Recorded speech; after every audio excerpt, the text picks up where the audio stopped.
As part of this topic, I will cover the basic etiquettes one should follow when they want to publish the code using GitHub or Gist. You have to be very careful whenever you are publishing something to the public. It can build a wrong perception if you don't follow certain standards. One of the student who is following my ongoing data engineering bootcamp actually submitted this gist and shared for my review. If you look at this, the name is not standard, and also the code is not highlighted the way it should be. And also there are 6 files in this. You can actually click on it and you should be able to see all the 6 files. And in none of the files, the code is highlighted in appropriate manner. This is not how you should actually build the gists.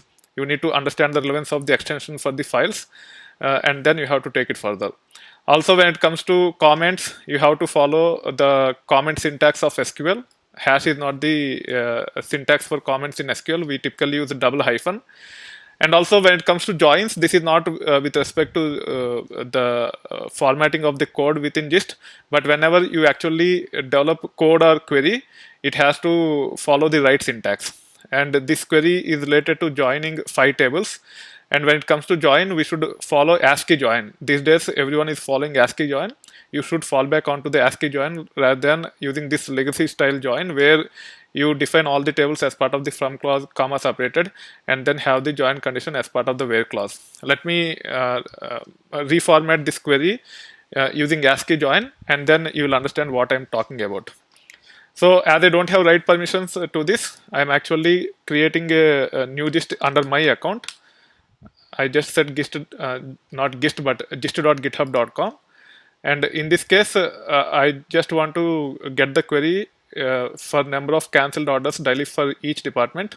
Again, the order might not be the right order because there is no sequence here when he give the names. He just gave the name using the problem statement, which is not correct. You should first have the index at the beginning of the file so that all the files are in appropriate order. And also you have gist description. You can provide a bit of description using this.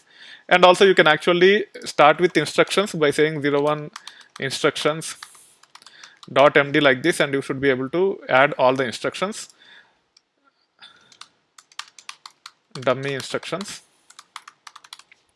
and then add file 02.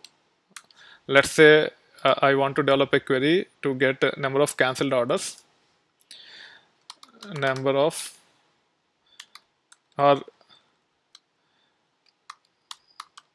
cancelled order count per department. So this is the problem statement, or this is the name I am giving based on the problem statement. Now I can copy paste this query. Obviously, the problem statement can be added at the beginning by following standard comment, which is nothing but double hyphen with respect to SQL. Also, when it comes to SQL queries, all the keywords should be in capital. So in this case, it's better to have select as, which is another keyword of underlying database or SQL syntax. All the keywords, they should be highlighted using uppercase so that we differentiate the keywords and non-keywords. From the syntax perspective, it is not enforced that the keywords have to be uppercase, but from the typical database standards perspective, in almost all the enterprises, we use all the keywords in uppercase. And then this one from. Now there are 5 tables that needs to be joined: orders, order items, products, categories, departments, etc. So typically we start with the driving tables at the beginning. However, with ASCII join, you can use whatever approach you want. For this dataset, I prefer to start with orders and order items than departments, categories, and products, which are kind of a metadata tables. So in this case, first I will be saying orders O join order items. This is the ASCII syntax. You have to use the keyword join, and then we can say Y as alias for order items, and then I can actually say on O dot order ID equal to OI dot order item order ID. It is based on the data model, we understand the relationships between orders and order items. Order ID in orders is primary key, and order item order ID in order items is second column, and it is foreign key to orders order ID. And this is how we can actually define the join condition. We also have a condition on order status. As it is not related to join, we can actually add it to the where clause. So I can say where o dot order status equal to cancelled. And also we have additional criteria with respect to reviewing our data or filtering our data. It is nothing but this one. As per the problem statement, I have asked to only consider the data from 2013 August 1st till 2014 June 30th. Again, and between are keywords, and hence I am adding these things as uppercase. After orders and order items, I also want to join other tables, products, categories, departments, etc. From order items, we can actually join to products. So I can say join products and then P on OI dot order item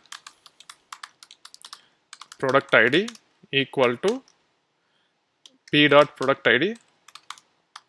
This is the primary key field in products, and order item product ID is the foreign key to products product ID. Products is not keyword, and hence it should be in lowercase. And then we can join with categories. We can say C on P dot product category ID equal to C dot category ID, and then join departments D on D dot or C dot category department ID equal to D dot department ID.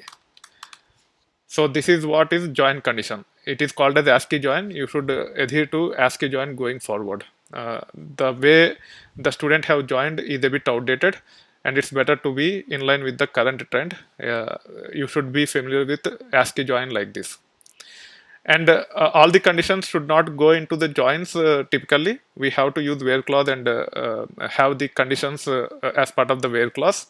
As part of the join, we typically use only the join conditions. Even though syntactically it is not enforced, it is better to filter the data explicitly by using literals, using where clause, and limit the on after join to only join the tables.